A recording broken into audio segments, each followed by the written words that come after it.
Hello, and welcome to another episode in the Impact series, where we look at life and how you have been impacted by things in the past, people, situations, and then the impact that you are making in life of people today. Today we have a very special guest with us. He is a very humble man, has worked with youth for a very long time, youth development specialist, youth policy and advocacy. Before moving on to that was in Jamaica, before moving on to the Commonwealth Secretariat, where he has worked as program officer for youth.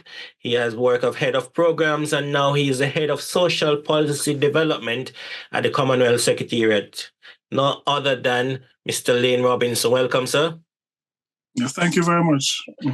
Good to be here. Yeah, good to have you.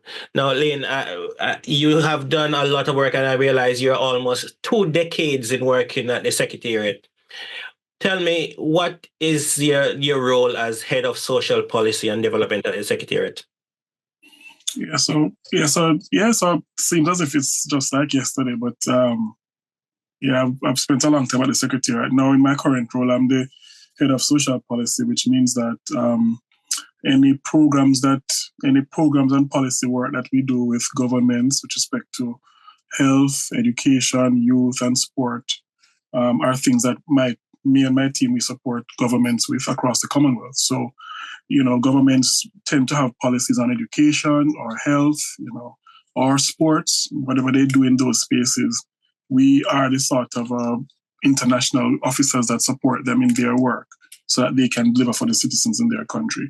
So that looks like things like, sometimes you wonder about why it is you see something happening on universal health coverage in the UK and other countries. That's because governments have agreed policies that are being implemented in the countries. Or you see everybody now talking about physical activity and getting more physically active, eating well. That's an example of the policy that we are guiding governments to implement in countries and so on. So, in a way, our job is to guide anything to do with people in the Commonwealth, in the 56 members of the Commonwealth, anything to do with the people, their health, education, young people, sports. That's the work that we contribute to. So you have a massive job of trying to make a difference in the lives of people in 56 countries. That's a huge task. Now, when you were growing up as a young man, did you ever envision yourself having this responsibility, traveling all over the world and making such an impact? Probably not in this way. I mean, I always thought, you should try to do something to help others, however small. And but when I was growing up, it wasn't.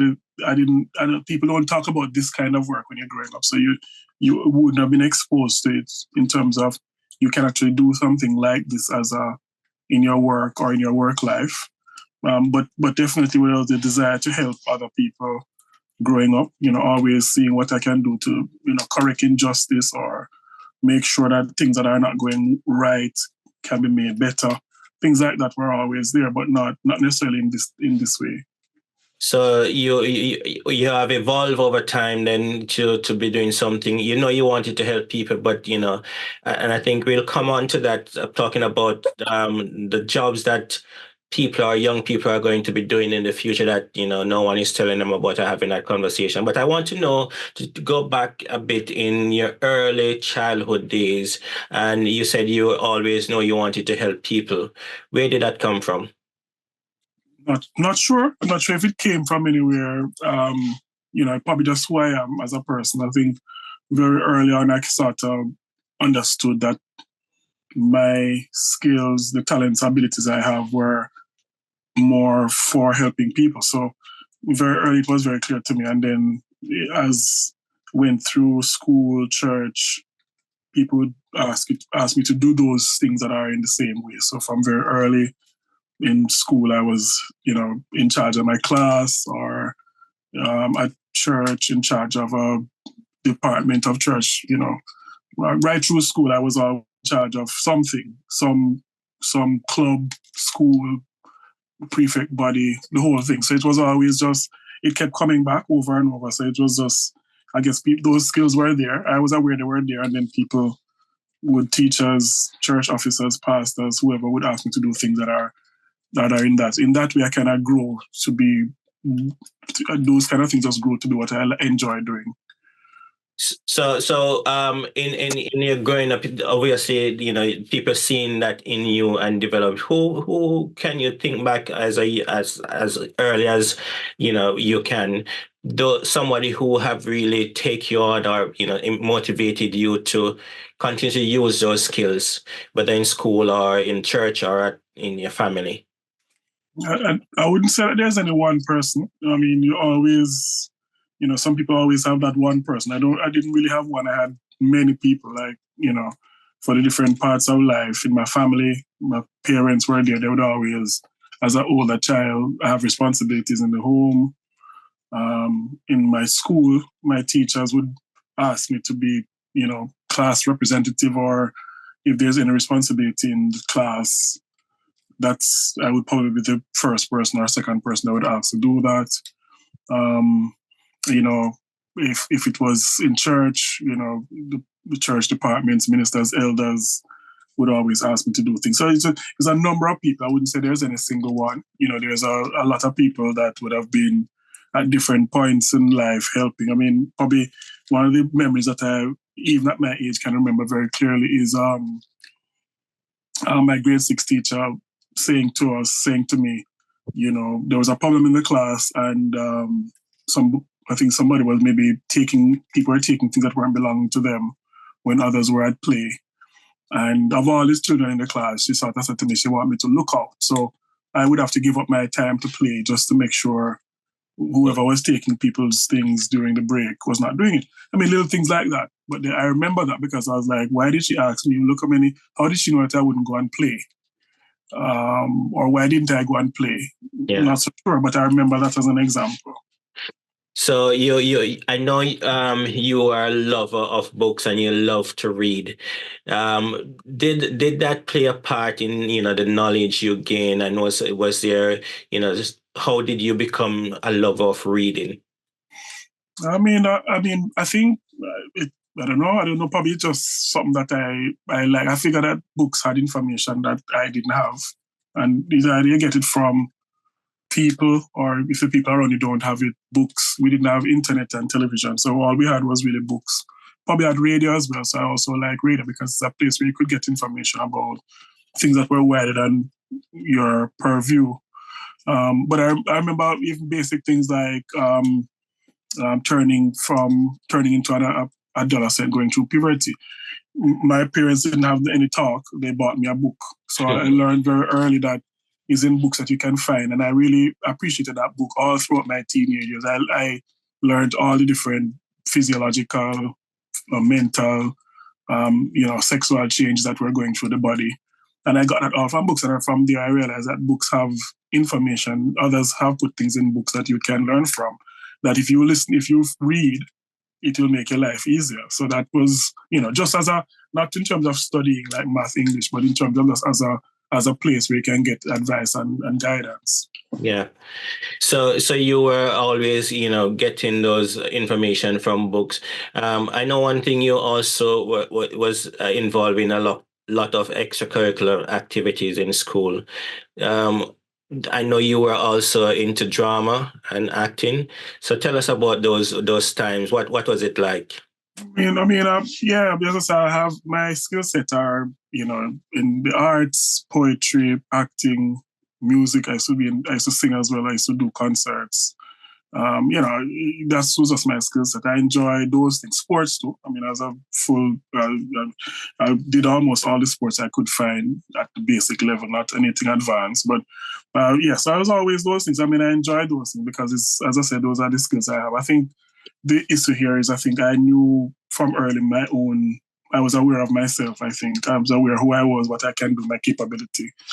And so when something come up, if I think it's something that I can do, if it's not something like, great strength or something, then I'll give it a go. So it's just the desire to just have a try or give it a go, or, being able to just be a bit adventurous about it and see how it works out. So I think that is just the way I am. I don't know, maybe that's, but I'm not afraid to try something new or try something different or be out of my comfort zone in like the acting.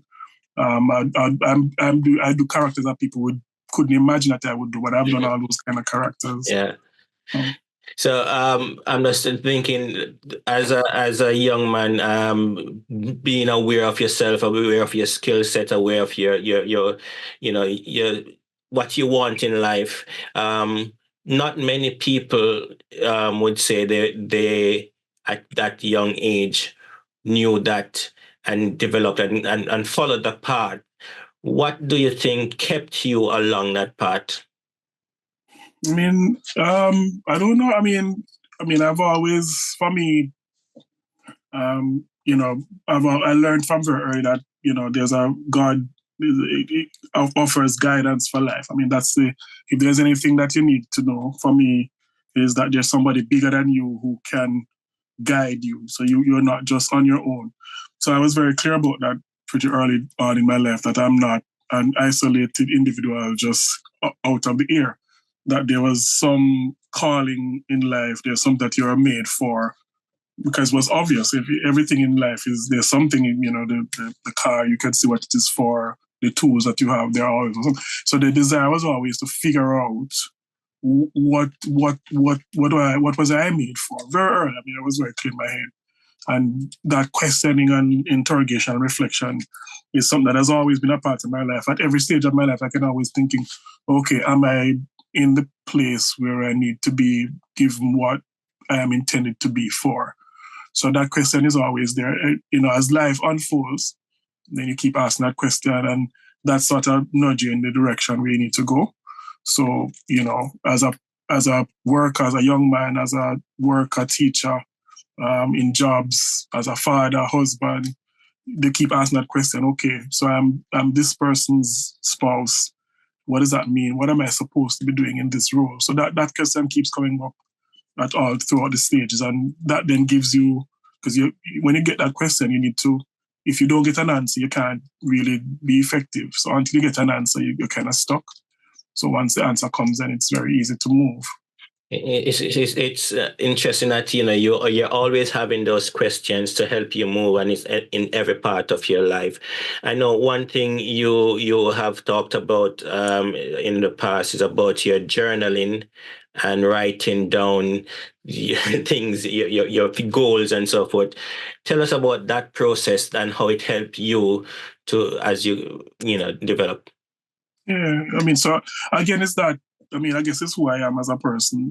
Reflection is being alone, and reflecting is probably the best thing it could do for me.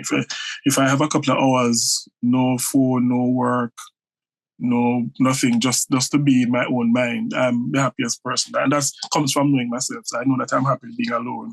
I'm not fussed if I don't have a lot of people around me or if I'm not in the crowd.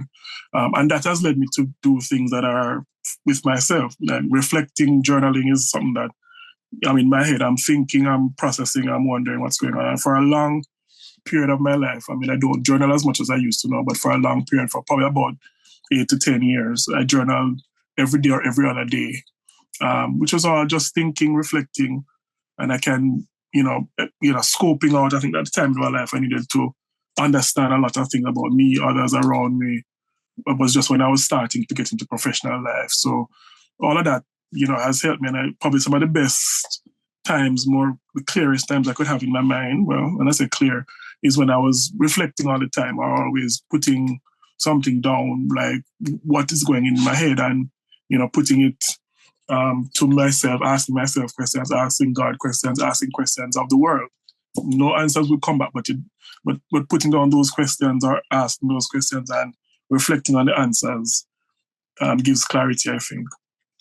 Now, your parents no doubt played a very important role in your upbringing. What characteristic do you think you have taken from any of your parents and that you're now using and seeing it in your own self? I mean, hard work. I mean, my parents worked very hard for everything. I mean, we're not a rich people, but we understand that we had blessings. But we work hard. I mean, always busy doing something. Your hands, your brain, whatever you have, do something. So I got that from my parents. Knowledge about having God in your life. I got that from my family as well. The importance of spending time with family. I got that from them as well. Just in general, hard work, working hard, getting an appreciation of God. I think loving to have a bit of loving to have family life. I think family time is important. We got that. We were a very interesting family. We would do things together, not expensive things like holidays, but just do things, games, work together. I think my parents also taught you that they didn't have ambition and to be bold. We were able to, when my parents made a home from nothing, from all their labors combined, and they built it literally with their hard work and their commitment to doing that, and they took it step by step. They didn't build everything in a day. They took their time and saved and earned, and I think I got that ability to work hard, think, be ambitious, save. I got a lot of things about saving. We learned very early to save. Like all of us had bank books, savings account from when we were 5 years old, and all of us know what a book was and how much we had in our accounts and how saving can actually make a difference in your life. Yeah, so by their doing, you learn from that as well as by things they would have taught you along the way. Yep. Now you started to work in youth advocacy and in youth development, and what sort of impact did you see your work having, and is there any standout moment, especially before you got into the Commonwealth? I mean, yeah. So I was a teacher before. So when I left final studies in university, my first time I went back after I left university, I went into teaching, and that was, I can't tell you how I taught mathematics, which again I wasn't a math expert, but I know that my brain could do it. So I could do it on my own. I could learn it. If I didn't know something, I could figure it out. I always know. So taught mathematics for a few years before which was not youth development in terms of policy, but working with young people in education. I had to teach all the grades, different levels of mathematics, which means that I had to process, what would a year 7 or a 11-year-old know, and how that information would be different for a 15-year-old, and really guide them. And then I had the adult schools. So I had to teach lots of people in adults, which was one of the best experiences I've had. It wasn't a financially rewarding experience, but learning. And the standout moment was, most of my students, the love that they had for mathematics. Some of them were very afraid of it at all levels. People were scared of the subject areas. People who had failed it to come back to school were afraid. And I was able to, I think, very easily let them fall in love with it and see how easy it could be, and that it was possible to do it.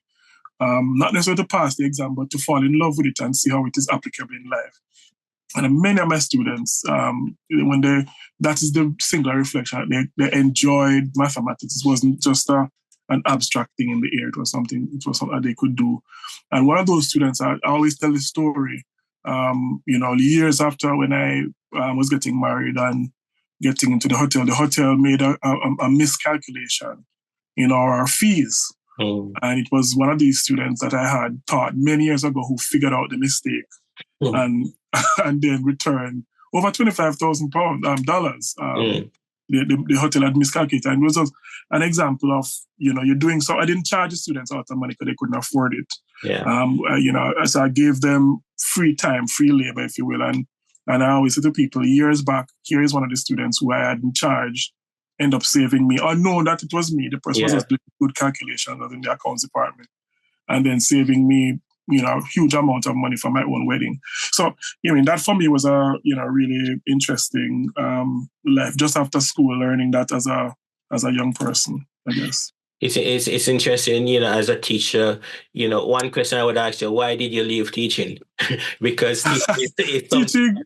Yeah, I mean, I love teaching. I mean, I still teach. I teach in a different way. I teach to a different audience, but I always teach. I mean, I love teaching, but it was always going to be, maybe I think I always had more to give. So Yeah. teaching will always be part of my life. I think that's my natural skill set to teach, help people to learn and grow. So I always teach, but I always felt there was more that I could do. Yeah. So that's why I probably just didn't stay in that for a profession. Well, they say once a teacher, always a teacher. So I'm sure Yeah, you never leave in that. But that's true. what I was getting from what you're saying, and when I speak to other teachers, is the same I hear, is the informal curriculum, not teaching to pass, but that love of and that apply how it links to life. Mm. Do you think that is missing from education, and how in your Mm. work as a policy development person, head Yeah, of policy, how do you get that? I mean, so for me, teaching. I mean, I think the issue with teaching is that, I mean, well, what my understanding of teaching is, it is not just the mental, physical. It is the spiritual and emotional. So I think a lot of time it's not a balanced approach. So they end up where it's maybe a lot of it is, the mental stuff. So you're teaching people to, but really, if you really think about it in its widest way, the holistic way, how are you teaching for the emotions and the spirit? How do you, that part is missing. And so, things about having compassion in your heart, having values, you're not necessarily going to get by just teaching 1+1 or, the fundamentals of geography or whatever. You're getting it from, shaping that life. And I think strangely, I mean, we have sort of been nudged to just make it about the exams or whatever, but actually teaching, the idea of having a teacher, someone who would guide you to become, you're a disciple of that person, is to make a whole person. And that means you have to find a way to touch the emotion, touch the spirit, touch the soul. And if teaching doesn't do that, then I think that maybe if there are any challenges, it could be that people are not giving the full balanced approach in the teaching profession. But that's just a perspective. It may not be so in every situation. So, in your role as a policy development officer, head of policy development, do you see, in the Commonwealth 56 countries you work with, is there any push towards changing that mindset of teaching? Absolutely. Yeah. So so in, fast forward to now, a lot of my work now is looking at formal, non-formal, and informal education. I spend a lot of time strengthening the non-formal, which is the same, not the formal curriculum. Is the other parts that build in those skills that people need, being a good team player, having critical thought. I spend a lot of time doing youth work, which is helping that personal fulfillment, that personal self-awareness, that consciousness in the mind of a young person to come forward. So after the work I do now is promoting that and strengthening systems in countries from the grassroots up, help people have youth work as a meaningful profession and practice to counterbalance or to support the formal education system. So a big part of my work is building up that non-formal space through all the various things, whether it's sports, it's outdoor stuff, it's all those non-formal approaches is what part of what we do, and building systems and institutions that deliver that is a big part. Training a lot of people on getting university to teach that, which is not very popular, is one a big part of what we do. In the formal side, I also work with the ministries of education, the teachers, the professors, and so on as well. And the idea is to try to get that balanced perspective in, and to think, one of the last things we were able to do in the last 2 or so weeks was to bring the idea that education needs to have values. You can't, if you have an education system that is not communicating strong values, compassion, you're missing it. And how do you do that when there's not enough time for teachers and all that? But that's part of what we're trying to add in, or add some value that is now not there. It's interesting that there are so many things that drives education and teaching, and one of the thing that is happening now in society and in the world is technology. And you talked earlier on about the love of reading and how it was in books and so forth. And then with the advent of technology and AI, people are moving away from the education, the formal education, to the get rich quick, and you just using those things. How do you see that playing a part in our youths nowadays? Yeah, I mean, you can't, I said to him, you will not be able to roll back the frontiers of technology. It is here. It is going to be here. It will continue to go forward. That is what technology is. I think you just have to, people have to, I think one of my principals said to me, one of my bosses said to me, it's like standing up on the edge of the sea and telling the sea to not come, not the waves not to come. It is going to come. There's nothing you can do about it. So I think it's just once you get that out of the way to say it is here, then the other question is, well, how are you going to be able to take advantage of it as an opportunity? There's always good and bad, like everything else. The question is, how are you going to leverage it for the good? Just like anything else, you can have other things in life that are tools that you must use. So for me, education is in one technology in one way is a tool that can be harnessed, can actually help you to leapfrog. I mean, it's one of the great levelers we have. So if you have, I said, two countries now, you have rich and poor countries, developed and developing countries. Technology has the potential to help a developing country to leapfrog all the way up to a developed state in no time. That's what technology can do. It is that powerful because if your systems if you can have the facility to have good technology in your country, you can progress really quickly. That's what the power of technology is. So for me, we embrace it. It's about how do you help people then to leverage it going forward. I mean, I have a lot of my work is on technology. I mean, AI. I'm rolling out a program we call AI for Youth all across. I think we have 13 million people, every country in the world, a free program where people can learn what is AI, how to use and develop, basic their own AI projects as part of that, and that's free for as many people as want it. We have that program rolling out. We do the same thing for teachers. I have a similar program for teachers. Just to say to people, don't be afraid of it. This is a free course that we have with one of our technology partners. Embrace it. We're giving out lots of scholarships as well to get people just to skill up to use the technology because you can't say go back. So the next question is, how are you going to make sure it's accessible? That's the next big question. Yeah. How do you make sure people can, if they can't access it, then it's no use to them. Yeah. They must be able to engage with it. So that's what a large part of our work now is, to get people in every dimension to access it. Poor, rich, people in developing country context, developed country context too. How can you access that? How do you harness it for the best, for good? I think when you look at developing countries or poor countries, there are lots of skilled people without the technology. And, I've seen some amazing work by, people making things out of rubbish, really. Yeah. And if they just get that help, they can make a difference.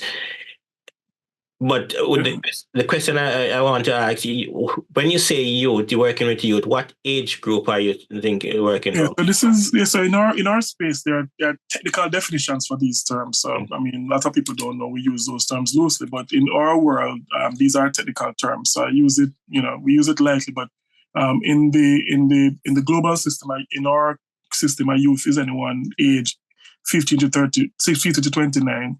And that is different from children, which is 0 to 18, which is different from adolescents 10 to 19, which is different from, different. So each of those are different age groups. In some countries, they take the age a little bit further. So then we use another type of definition, which is not just the age, but also the socioeconomic situation of a person. So if the person is at that stage in life where they're still trying to get into jobs, or just at the start of their profession, or biologically or physiologically they're at a particular stage in life, we use those definitions as well to help to define what that is. But in our strictly defined by age, is anyone age 15 to 29 in my country context state. In Africa, it goes up to 35. Right. And in some contexts, it's as low as, some as high as 40 for some countries, or as low as 24 in some.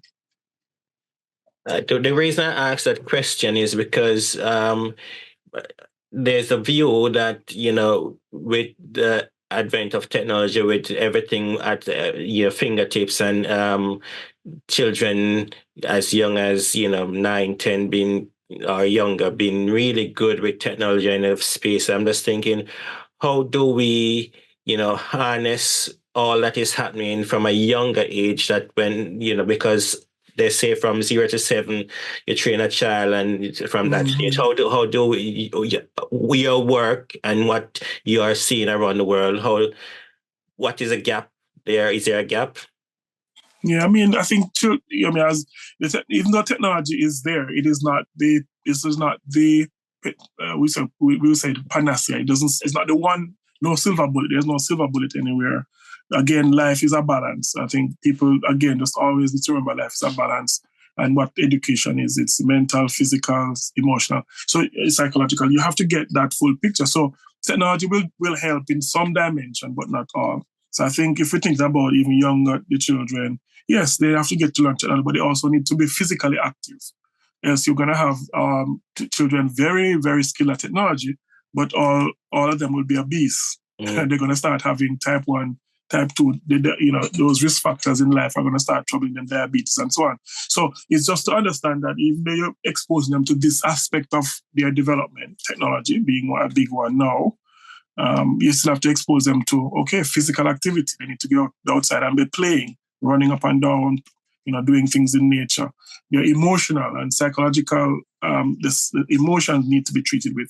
That's not going to come necessarily only through technology. Also, you do need to create those opportunities to bring this in. So for me, as I say, is being balanced in how we approach these ones. In all of these ones, there's a balancing act that needs to happen.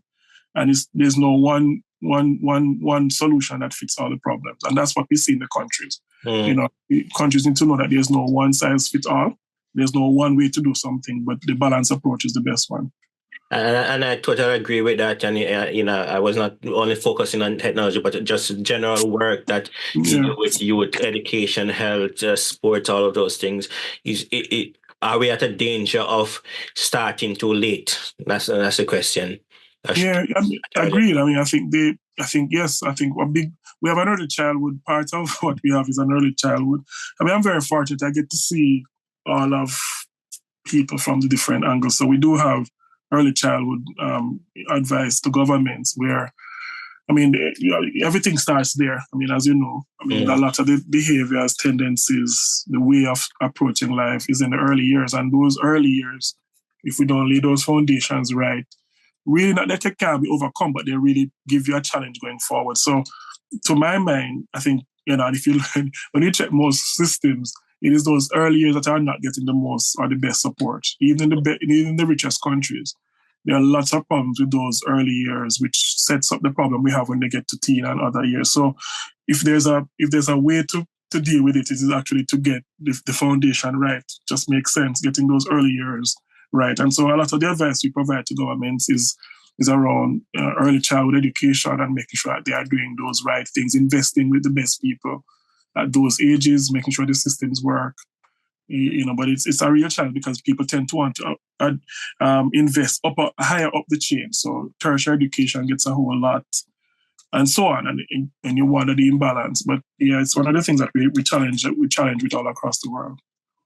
You have been fortunate to travel across the world and see, lots of things happening, and, living in the UK here. What are some of the strategies or the things that we, organization and groups can do to support our youngsters in this country, especially where the knife crime and the youth teenage that is getting out of hand? Yeah, I mean, that's one of the. I mean, as I go anywhere in the world, most of our countries in the Commonwealth, I tell them I can guarantee you some things that will make a difference if people do them and take it seriously. One of them that I strongly advocate for and very passionate about in my work is investing in the people who work with young people. So the youth workers. In my case, we call them youth workers. The practitioners, the people that work in the clubs with society, in societies. Most countries don't have enough of those. I always say to people, to some of my government ministers and so on, I said, how many people do you have? How many teachers do you have in the system for education? They have a lot. How many policemen do you have to serve the population? They'll tell you the ratios. How many doctors do you have per people? How many youth workers do you have to young person? It's the ratios are out of this world. Most countries don't have youth workers, and the youth worker role is really an important role. It's that person who, even when there are no families or when families are breakdown, the youth worker is that coach, that mentor, that person that provides guidance to help a young person through life.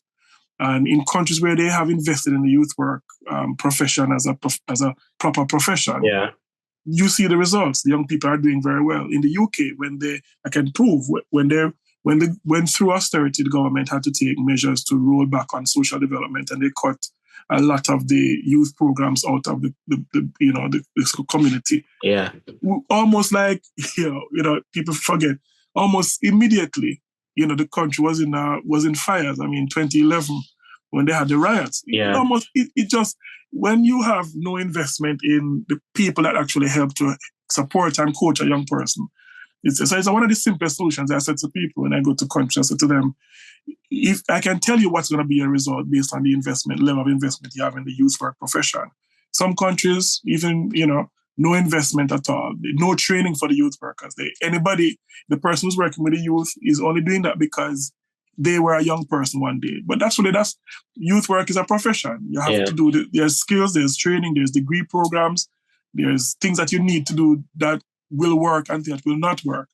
So when I go to most countries, they don't have any training program for youth workers.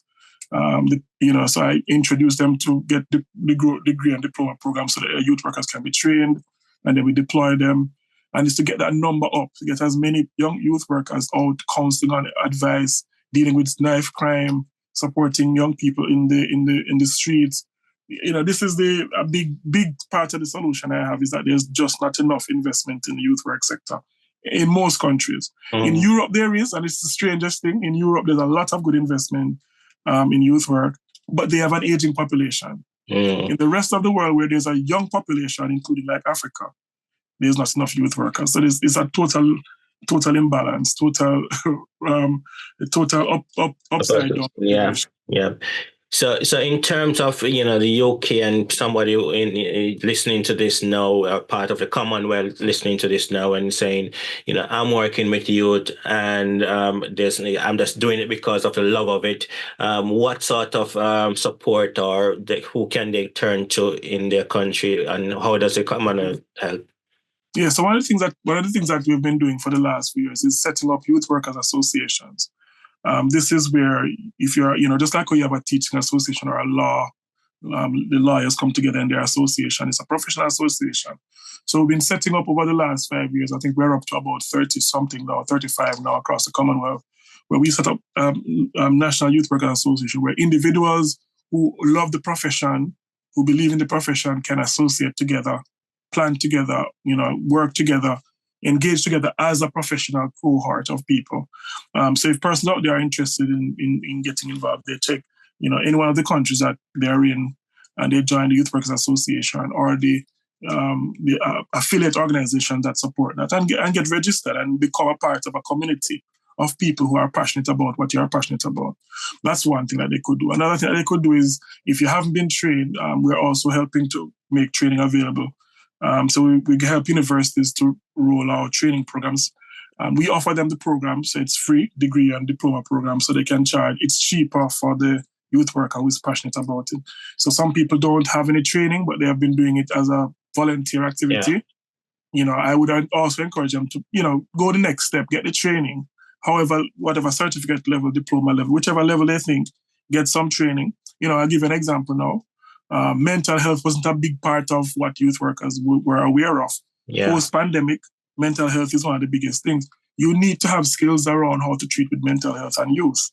So it's those kind of things. Technology, again, youth workers before maybe the last few years, we never had to do youth work using technology. Now we have to bring in technology in youth work.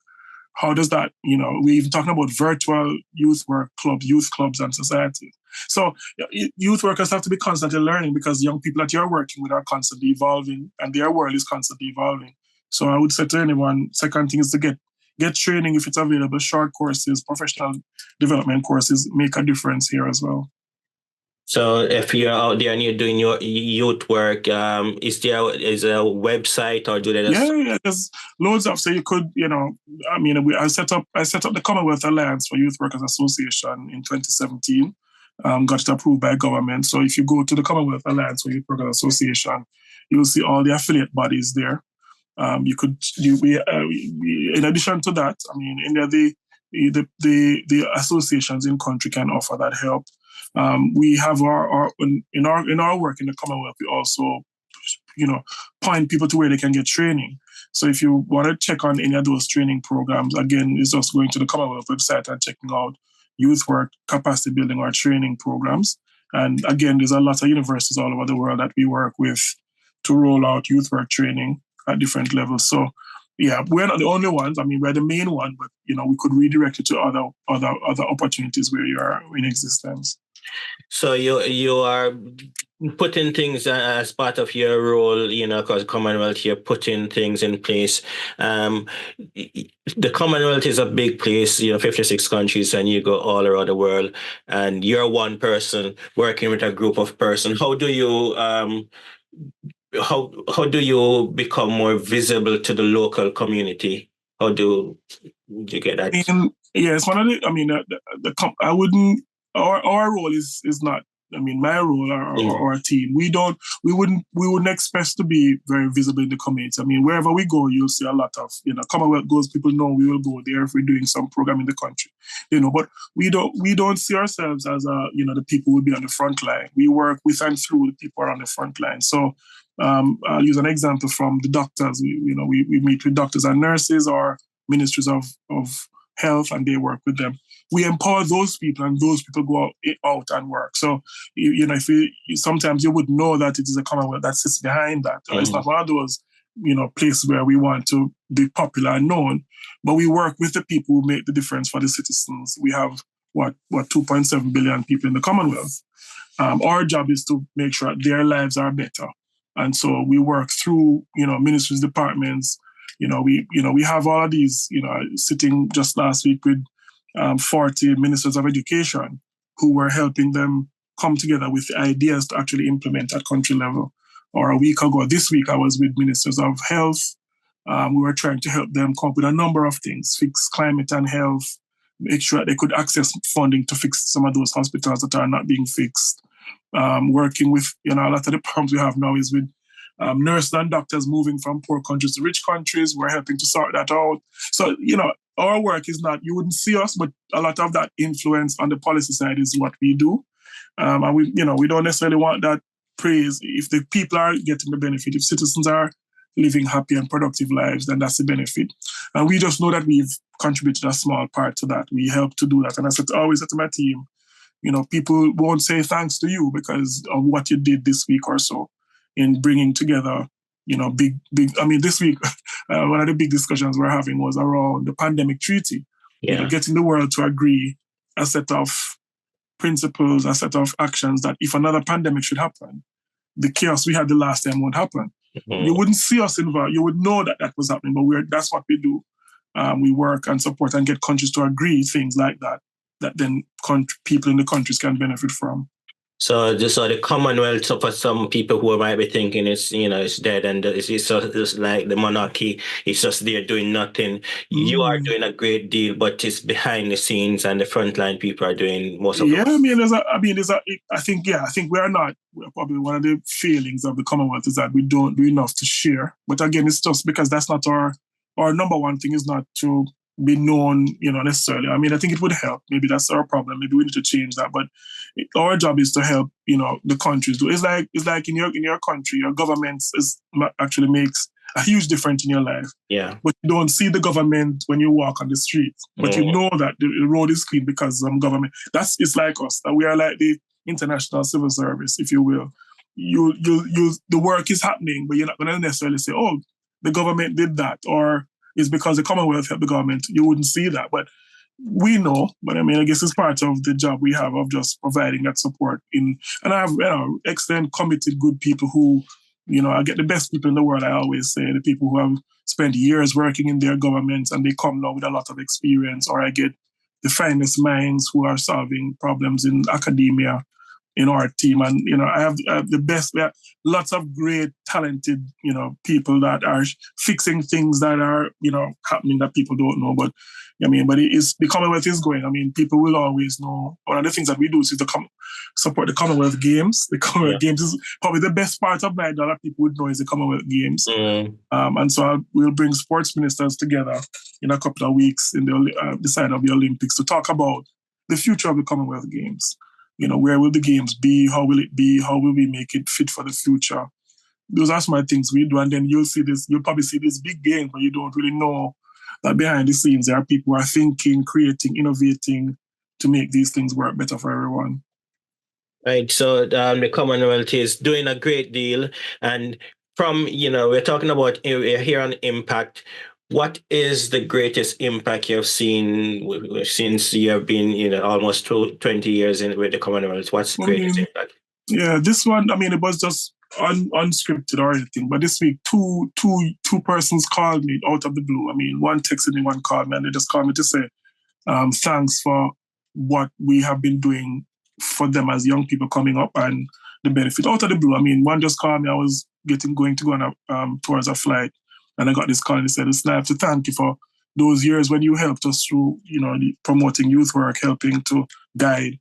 And this guy is now, one of the guys that call me is now, there's a huge conference going on in the Caribbean that brings small states together, all the small countries in the world that need to work together. And he was coordinating part of that. And he was saying, "Listen, I could only do this because you guys had invested in us and you helped me."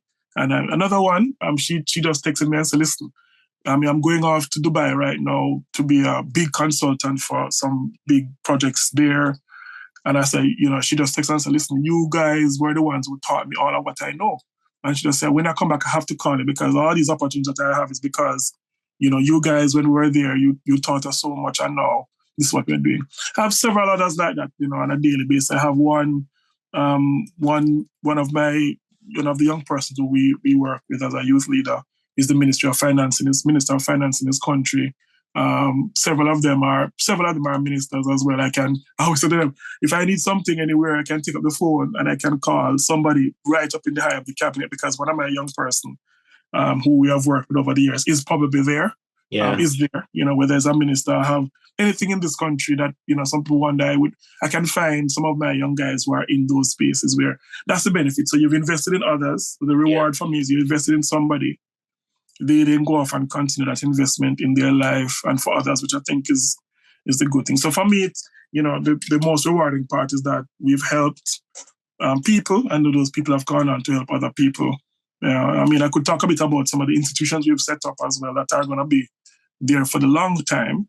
But I actually believe in, in addition to investing in people, setting up institutions that outlive when we are gone. Institutions will carry on. So I've spent a lot of time building new institutions over these last years that are going to outlive us and get better because as other people come in, they then help to shape what that institution will be as well. Yeah, that's amazing, and I'm sure you'll continue to do that great work. I just, as we come round up shortly, I just want to find out about being such an influential person. I say influential, going around the world and meeting all these people, doing all these things. How do you find time to make sure that you and your family are still connected? As that I know is a very strong part of you. As a balance, it's not always easy. I've changed. I think I changed when I became a parent, a father. I changed a lot. I still had to then learn to put. I used to travel, many times or more than I'm traveling now. It was always because it's so few of us and there's so much to do. So we used to be away more than I am. But when I became a father, I had to reorient priorities and say, okay, now again that balancing. You have to know what is important in life. So I've had to measure that. But it's just, it's constantly a desire to figure out, okay, how can I make this not necessarily the quantity of time, but the quality of time. So when you get a chance, this week I just come back from traveling and I said, okay, how are we going to make this time that we have? We have about a day off. Let's make it meaningful.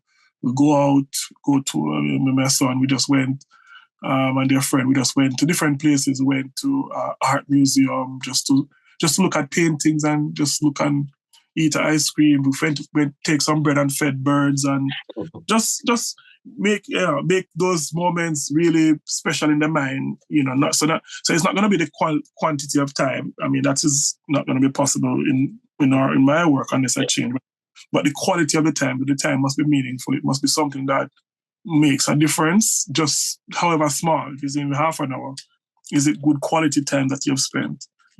I mean, so if one of the things that we do is I make the time to play. Yeah. So now I've had to learn all the games. Minecraft, we play Minecraft. Use those things, and we build things, and then we have a constant conversation or a dialogue about how it's getting better, in the game, or how we are getting better with our skills. And so we're experimenting things together. We experience new things together. So that, a lot of the new things that I have, he's having for the first time. And then that will be a memory because we never did it before. It was all new for us. So those are, I think, those are quality moments that it's not going to be the quantity, but it's the same thing with my wife as well. It's trying to find the quality in it, not necessarily the quantity of time. And how do you spend time? I know you say you could go in your world and just reflect, but what is it the greatest thing you like doing when you have any off time? Yeah, so now I'm a little bit of a private tech person. So I've spent a lot of time investing in learning about the world of technology and the extent that it can go. So I do that when everybody's asleep. So when everybody's asleep, I get a chance to just explore what are they doing, why are they doing it, how are they doing it, where will it go, and try to see where others are seeing. So I enjoy that now because it's really fascinating how technology is moving at a rapid rate. And I think all of those, movies that we've seen that said this is what the world will be like, I probably won't live to see it, but I can dream now and see potentially where it will go and how things will move. And that helps me because I have to be, in my mind, I think I have to I'm always dreaming about what is. I need to see this is a real thing. It's not some fairy tale thing. People are doing things that we saw in those movies many years ago right now. So I just think it's just right to have an appreciation. So I've invested quite a bit of time in learning as much as I can, testing and experimenting some of the stuff myself, playing with the technology, reading about it, watching videos or YouTube stuff about it, that kind of thing. Yeah, that's a bit of the fun now. So that doesn't seem like a fun. It seems like more work, but it's fun, man. Trust me, it's actually fun because you're learning something. It's just really like it's fast. I mean, I don't know. It's fascinating. So it's actually quite fun. Yeah. Well, they say when you're working and if you're enjoying what you do, it's never work. It's fun. So Layne, you have been doing this work in advocacy in youth program. You have been working with all the top dogs around the world and doing all this great work. In 5-10 years' time, where would Layne be? Would Layne be leading a country and being in politics? And what do you see? I mean, the short answer is I don't know. I think I've come to. I mean, this is something that I'm thinking about as well. What do you do next? I think it's now time. I mean, for me, I think you have to realign. The world is changing. The world has changed. Let me say it that way. COVID has happened, and people now realize that life is not the same or will never be the same again. And it's the strangest thing. All of us have that memory of COVID and what it did. So it's like it's a global experiment all at once, and we've lived it. So now, what do you do? So you have to, again, those same questions keep coming up. What can I do now to add value? What's the purpose at this stage with what I have done? Where does it go next? I don't have the answer yet. I mean, I don't know if I have the answer yet, but I guess the answer will come in time. God will help to give the answer, but I don't know. Could be that I do more. I expand more into I could do other things that are out there. But, time will tell. I don't know. But whatever it is, it probably should be in keeping with what I've done, which is helping others to find greater meaning and purpose and fulfillment in their life at any level, even in my own family. Maybe it's just, if that's the extent of my limitation in the future, then for sure I should have a family that is getting the best of me and making the best of the world that we have. So not yet sure of where you would go. What would you want your legacy to be? when Layne is Oh, no longer? I've done a lot of in just thinking back, I've done a lot of things that will be there. When if I should talk about legacy now, there's so many institutions that we've set up that are now. When I started working, one of the things that I realized was there was not enough youth-focused Commonwealth institutions. So you had lots of other things, but there's nothing called Commonwealth Youth anything. We've set up quite a number of youth organizations, global youth organizations, regional. We have a Commonwealth Youth Council that I had set up many, many years ago that is going into its 10th anniversary now. I talked about the Commonwealth Alliance of Youth Workers Association. I developed a tool that measures how well countries are doing on youth development called the Youth Development Index many, many years ago when I was just starting in the role. We developed all these. So I have tons of, things that, I would have fed into that are now globally recognized resources that people use. People are accessing those institutions. They're not perfect, but, people are accessing them for whatever, regionally, nationally. The legacy, I think the best part would always be the people as well. The amount of people we've been able to work with. I can't tell you the amount of tons of initiatives that have rolled out in policy work that, would not have been there. We've actually changed how people see a lot in the world in some of those systems. Little, and it's little things like, in my work now, I've brought health and sports together so that a lot of health, and I'm encouraging people to really look at health and sport as, you don't see that as ministries. Yeah. Health and sport, but actually they make good sense because the two of them are two sides of, the health trying to fit, helping to rehabilitate. And the sports can do a lot for health. So things like that we have planted in people's mind. And I was, able to see the world picking some of these things up, little things like that we have tried to shift the mindset on. So legacy, I don't know if you can say that word, but impact, yes. We have tried to do things that actually make an impact in the world for the good of others. Little things that we've been able to shape or contribute an idea, an institution, a policy that actually makes a difference. I have a lot of those to give thanks for. Because I've been able to see that, throughout the world. Yeah, I give lots of examples. Even in places where I was in one place the other day and I talk about the Commonwealth Alliance for Youth Workers Association. So then we did that in the Commonwealth since maybe a couple, 2017, 2016, many years ago, 2015, right? Then I go to Europe, brand new continent, and I'm working. And they say, listen, we're going to start up our own Europe version of the same thing. I'm like, what? So they've just taken our idea. And somebody said to me, we're so happy because you did this and now Europe is setting up their own. All the 50 plus countries of Europe are setting up their own similar. I had to step back and say, wow, look at that. When we were doing this, with low budget, no resources, look how far the influence has gone, other people. So this is what I'm seeing more and more, other people picking up those ideas and running with them. As small as they are making their own impact. Yeah, and that's what it's all about, the impact that you're making. I'm sure there's so many more things you can talk about, you can share of the impact that you're doing. And I'm thinking, when will we get the memoir and the books coming out? You're talking. That's all like my wife now. This is what my wife said. My wife said that, she says that all the time. She said, listen, this is maybe something that, I have done. I think it's just making time again to do some of those because the ideas, I think ideas shape the world actually. And I do have a lot of ideas that I've shared some of in my work, but there's so much more that I haven't actually, but probably something that I can do. I would work on that as a way to help others as well. So I'm looking forward to that because I'm sure you have so much in you, and you have. It's not like my wife. That's what my wife keeps saying every single day.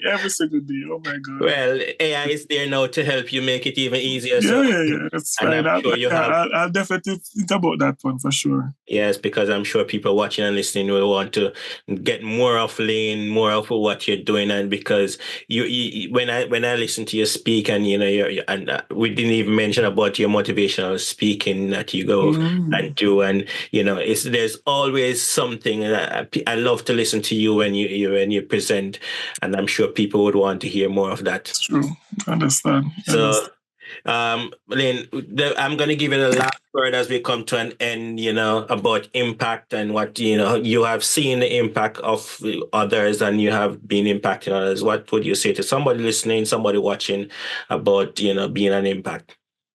I mean, I think self-awareness is important. I say that without other people don't value it, but being self-aware, knowing who you are, what you are, in the time that you are is very important. So I think before you get into the idea of making an impact, that self-awareness is such an important, for me, it was an important. I know what I know. I know what my limitations are. If I know what I need, with the strength I need, where can I get it from?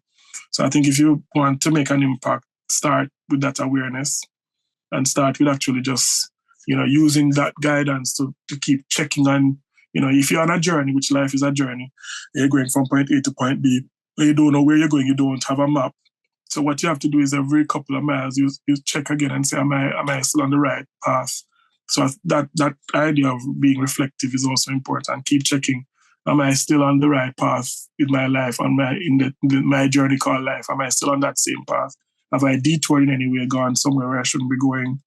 Or do I need to redirect and come back to where I need to be? And that happens to everyone. You can always redirect. If you are a little bit off course, you can always self-correct.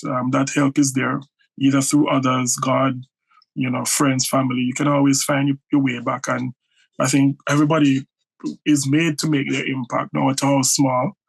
Everybody can make an impact. But I think the challenge is that unless you know why you are what you're supposed to be doing in life, the impact will be smaller. But if the reason for your existence is clear, then your impact will be better or bigger. So I think it's just you're in between an extreme now where you're probably making a little impact when actually you could be making a great impact. But that direction and clarity needs to come. Yeah. Couldn't have said it better myself. Being self-aware and knowing that you can make an influence, and if you are self-aware, you can even make it better. Layne, I just want to thank you for the time you spent. It's been a long time in coming to have this conversation, but we finally had it. And I just want to thank you for spending the time on impact and sharing your story, sharing how you have been making an impact around the world. And I just want to thank you for joining us. No problem. Anytime. Thanks a lot. Thank you. And thank you for watching and listening. And we'll see you in our next episode. Until then, bye.